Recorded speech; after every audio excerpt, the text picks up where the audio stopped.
You know, several years ago, I was in New York City autographing the first book that I had written.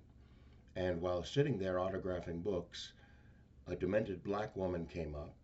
The only question I heard from her was, "Are you Martin Luther King?" And I was looking down writing, and I said, "Yes." And the next minute, I felt something beating on my chest. Before I knew it, I had been stabbed by this demented woman. I was rushed to Harlem Hospital. It was a dark Saturday afternoon, and that blade had gone through, and the x rays revealed that the tip of the blade was on the edge of my aorta, the main artery. And once that's punctured, you're drowned in your own blood. That's the end of you. It came out in the New York Times the next morning that if I had merely sneezed, I would have died. Well, about 4 days later, they allowed me, after the operation, after my chest had been open and the blade had been taken out, to move around in the wheelchair in the hospital. They allowed me to read some of the mail that had come in, and from all over the United States and the world. Kind letters came in. I read a few, but one of them I will never forget. I had received one from the president and the vice president. I've forgotten what those telegrams said. I'd received a visit and a letter from the governor of New York, but I've forgotten what that letter said. But there was another letter that came from a little girl, a young girl who was a student at the White Plains High School. And I looked at that letter, and I'll never forget it.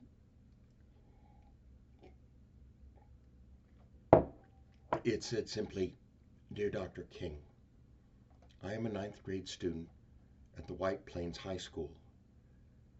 And she said, "While it should not matter, I would like to mention that I'm a white girl. I read in the paper of your misfortune and of your suffering, and I read that if you had sneezed, you would have died. And I'm simply writing you to say that I'm so happy that you didn't sneeze." And I want to say tonight that I too am happy that I didn't sneeze. Because if I had sneezed, I wouldn't have been around here in 1960 when students all over the South started sitting in at lunch counters. And I knew that as they were sitting in, they were really standing up for the best in the American dream and taking the whole nation back to those great wells of democracy which were dug deep by the founding fathers in the Declaration of Independence and the Constitution. If I had sneezed, I wouldn't have been around here in 1961 when we decided to take a ride for freedom and ended segregation in interstate travel. If I had sneezed, I wouldn't have been around here in 1962 when Negroes in Albany, Georgia decided to straighten their backs up. And whenever men and women straighten their backs up, they are going somewhere, because a man can't ride your back unless it is bent. If I had sneezed, I wouldn't have been here in 1963 when the black people of Birmingham, Alabama aroused the conscience of this nation and brought into being the Civil Rights Bill. If I had sneezed, I wouldn't have had a chance later that year in August to try to tell America about a dream that I had had. If I had sneezed, I wouldn't have been down in Selma, Alabama to see the great movement there. If I had sneezed, I wouldn't have been in Memphis to see a community rally around those brothers and sisters who are suffering.